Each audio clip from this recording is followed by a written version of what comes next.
Hello friends, எல்லாருக்கும் வணக்கம். Welcome to my channel. அப்படி சுற்றி பார்த்தீங்கன்னா ஏப்ரல் மாதம் வந்து ஸ்டார்ட் ஆகிடுச்சு. ஸோ வீட்லேயும் பார்த்தீங்கன்னா கிராசரி எல்லாம் மறுபடியும் வந்து தீர்ந்துருந்தது. அதை நான் மறுபடியும் வந்து ஸ்டாக் வந்து வாங்கி வைக்கணும். ஸோ இதெல்லாம் வந்து சாப்பிடாமல் இருக்க முடியாது. எத்தனையோ பேர் எவ்வளவோ வந்து வயிற்றுச்சல் கொட்டிக்கிட்டே தான் இருக்காங்க. ஸோ தினமும் பார்த்தீங்கன்னா காலங்காத்தால் எழுந்துக்கிறப்பவே பார்த்தீங்கன்னா அவங்க பேசுகிற அந்த அவச்சொல்லெல்லாம் கேட்க வேண்டியதாக இருக்குது. ஸோ ஒரு நாள் அந்த நாளில் வந்து எனக்கு ஏகப்பட்ட வேலை வந்து இருக்குது. யாரையுமே போயிட்டு டிஸ்டர்ப் பண்ணுற அளவுக்குலாம் எனக்கு டைம் கிடையாது. எங்கள் வீட்டில் எங்கள் அம்மா வேறு கேன்சர் பேஷண்ட்டு. அதையும் தெரிஞ்சும் பார்த்தீங்கன்னா பக்கத்துக்காரங்க ரொம்ப வந்து டார்ச்சர் பண்ணுறாங்க. அவங்க வாடகைக்கு எடுத்துக்கிட்டு ஜஸ்ட் ஒரு 3000 ரூபாய் வாடகை கொடுத்துட்டு வக்கனையாக உட்காந்துக்கிட்டு என் வயிற்றுச்சலை கொட்டிக்கிட்டு என் பேரை சொல்லி ஊரை சொல்லி என்னை வந்து அவதூறு பேசிக்கிட்டே இருக்காங்க.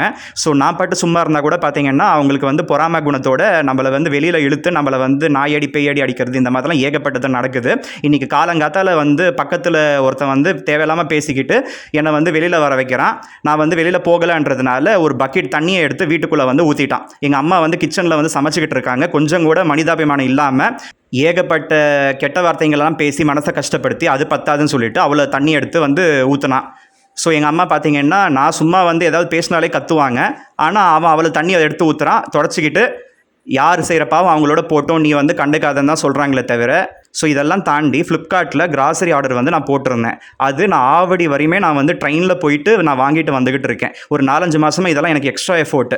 இந்த வாட்டி பார்த்தீங்கன்னா அந்த ஃப்ளிப்கார்ட் டெலிவரிக்கு எக்ஸஸாக சார்ஜ் வேறு வச்சுருந்தான். ஆனாலுமே பார்த்தீங்கன்னா நான் வந்து போட்டிருந்தேன் ஒரு 5-10 வந்து குறையுமேன்னு சொல்லிட்டு. இவ்வளோ கஷ்டத்துலேயும் மாதம் அவ்வளோ செலவு பண்ணிக்கிட்டு யார்கிட்ட கடன் வாங்காமல் என் கசினுக்கு அவங்க கஷ்டப்படுறாங்களே, நான் வந்து 7 லட்சம் ரூபாய் கடனை வாங்கி கொடுத்துருக்கேன். நான் வந்து ஒருத்தருக்கு கொடுத்துருக்கேனே தவிர நான் யார்கிட்டையும் எப்பயும் போய் கையேந்து நின்றது கிடையாது. நான் அப்படி நின்றா கூட யாரும் எனக்கு கொடுத்தது கிடையாது.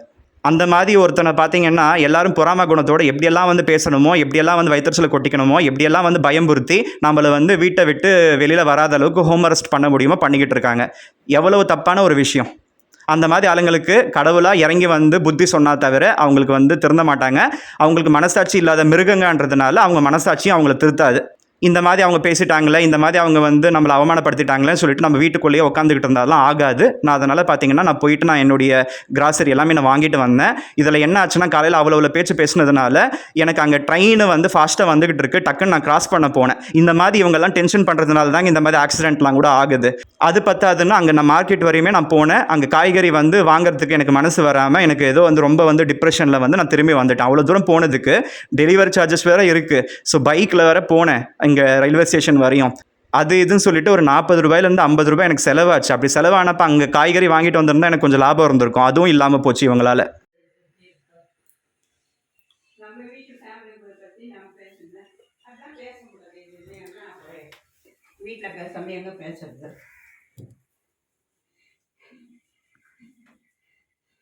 உன் மேலெல்லாம் தண்ணி விழுந்திருக்கு. நம்ம யாரையாவது தப்பா பேசணுமா? அப்ப தப்பா பேசியிருந்தா கூட அவன் கேட்கறதுக்கு ரூல்ஸ் கிடையாது. நம்ம யாரையும் தப்பா பேசல. நம்ம வீட்டில் நம்ம கஷ்டத்தை நம்ம பேசிக்கிட்டு இருக்கோம். அவன் காலங்காத்தால எதுக்கு வம்பு சண்டைக்கு வரான்? எதுக்கு தண்ணி எடுத்து உள்ள ஊத்துனா? இப்ப கேன்சர் பேஷண்ட் உன் மேல தண்ணியா இருக்கு.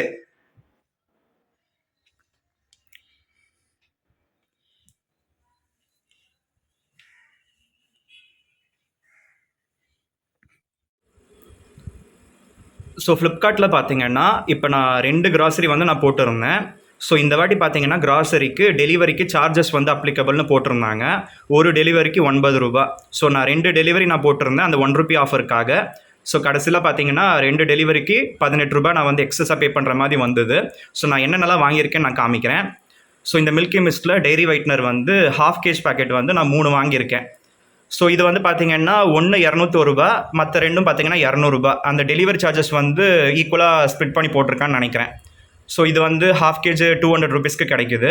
ஸோ 1 kg வந்து பார்த்தீங்கன்னா 400 ருபீஸு.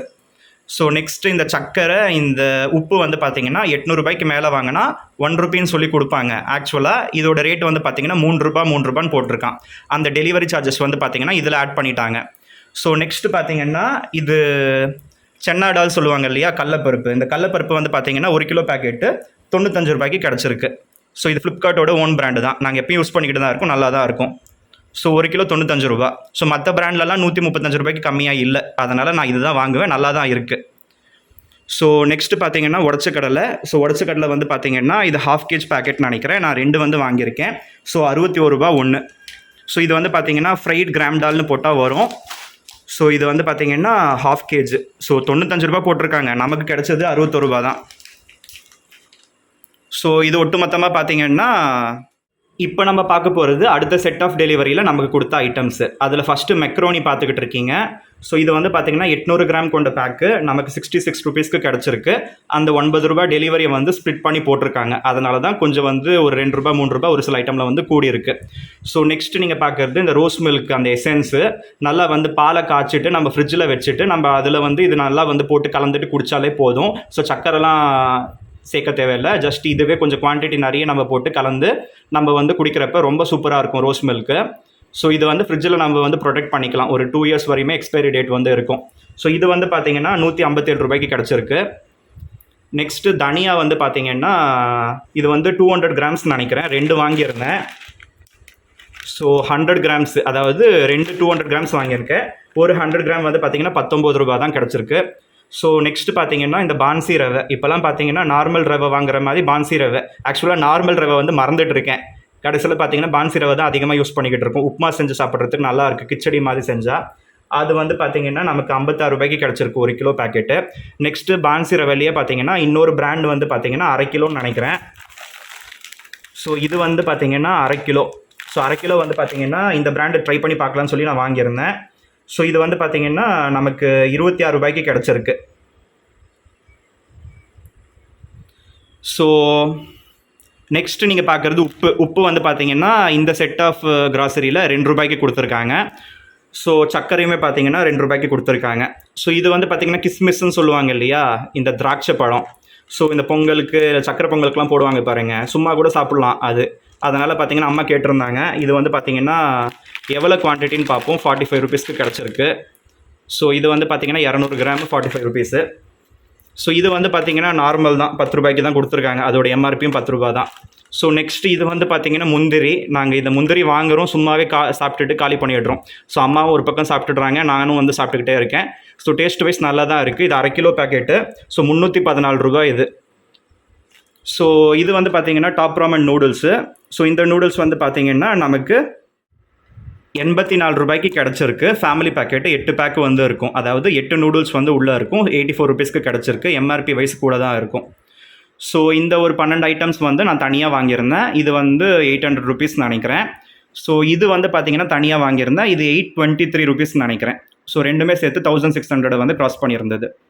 ஸோ இந்த வீடியோவில் சொன்ன தகவல்கள் எல்லாமே உங்கள் எல்லாருக்கும் பிடிச்சிருந்தா மறக்காமல் இந்த வீடியோவுக்கு லைக் பண்ணுங்கள், உங்கள் ஃப்ரெண்ட்ஸ் அண்ட் ஃபேமிலி மெம்பர்ஸ்க்கு ஷேர் பண்ணிக்கோங்க. மேலும் இது போன்ற தகவல்கள் எளிதில் பெற நம்ம சேனல் கீழே இருக்க அந்த ரெட் கலர் சப்ஸ்கிரைப் பட்டனை சப்ஸ்கிரைப் செஞ்சுக்கோங்க. பக்கத்தில் ஒரு பெல் பட்டன் வரும், அதில் ஆல் நோட்டிஃபிகேஷன் வர மாதிரி கிளிக் பண்ணி வச்சுக்கோங்க. அப்போ தான் நான் இந்த சேனலில் வீடியோஸ் போடுறப்ப உங்களுக்கு இன்ஸ்டன்ட் அப்டேட்ஸ் வந்துக்கிட்டே இருக்கும். நீங்களும் மறக்காமல் நம்மளோட வீடியோஸை பார்ப்பீங்க. So see you with another interesting video. Until then, have a great day. Bye bye.